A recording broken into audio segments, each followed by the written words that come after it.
Classification of hormones. तो जो hormones की क्लासिफिकेशन होती है वो दो तरीके में होती है। एक होता है आपका लिपिड सोल्यूबल, जो कि सोल्यूबल होते हैं लिपिड्स में, और एक होता है वाटर सोल्यूबल, जो कि वाटर में सोल्यूबल होते हैं। तो इसमें ज़्यादातर अमीनो एसिड्स, प्रोटीन्स और पेप्टाइड्स आ जाता है वाटर सोल्यूबल में। ये ज़्यादातर जो हार्मोन्स होते हैं उनके प्रिकर्सर होते हैं कोलेस्ट्रॉल, अमीनो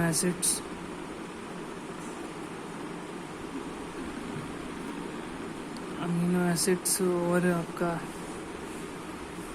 और फॉस्फोलिपिड्स। तो बेसिक यही होते हैं, बेसिक ये तीन होते हैं प्रिकर्सर।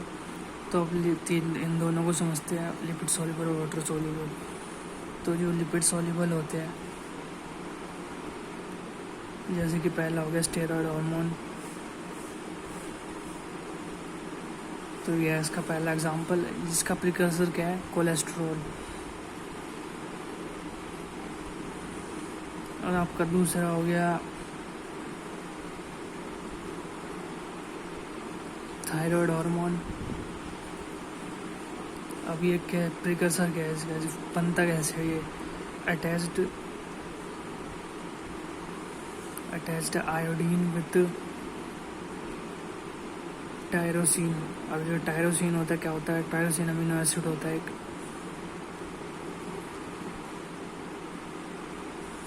अमीनो एसिड होता है। तो इसकी जो टायरोसिन की बेंजीन रिंग होती है, तो इसे थायराइड हार्मोन को T1 और T2 और T3 भी कहते हैं, T3 और T4 तो होता है। तो इसकी बेंजीन रिंग की वजह से इसे लिपिड सॉल्युबल कहा जाता है। अब बात करते हैं वाटर सॉल्युबल की। तो वाटर सॉल्युबल में आपके तीन होते हैं। एक तो होता है अमाइन हार्मोन्स, एक होता है आपका पेप्टाइड हार्मोन्स, एक होता है प्रोटीन हार्मोन्स। तो पहला नमस्ते में अमाइन हार्मोन्स।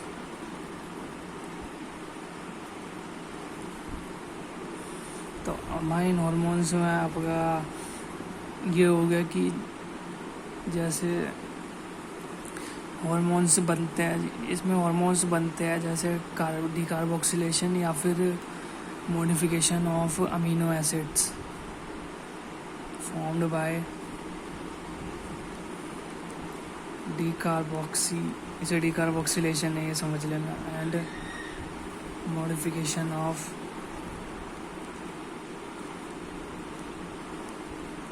Amino acids. तो अब देखें मॉडिफिकेशन, तो एग्जांपल देखें इसके। तो एग्जांपल में जैसे आपका हो गया, मैं इसमें लिखूंगा नहीं लेकिन आपको बता देता हूँ। जैसे हो गया एपिनाइनफ्राइन हो गया, आपका नोरेपाइनफ्राइन हो गया, और डोपामाइन हो गया। तो ये सब किससे बनते हैं, ये सब टायरोसिन से बनते हैं, अमीनो एसिड। और बाकी बात करें तो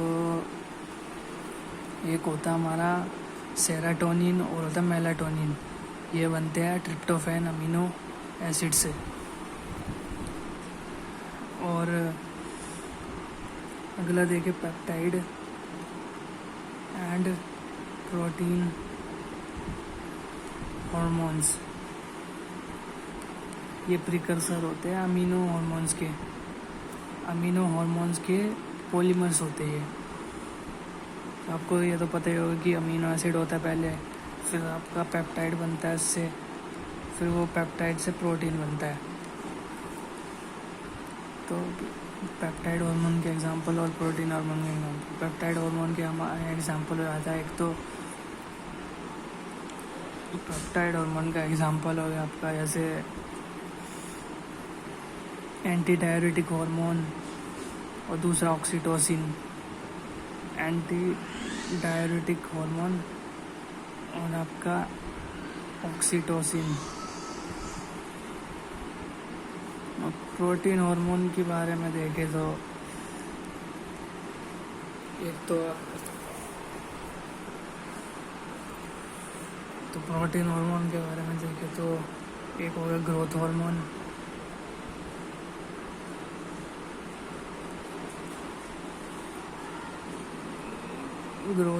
हो गया, और एक हो गया हमारा थायराइड हार्मोन।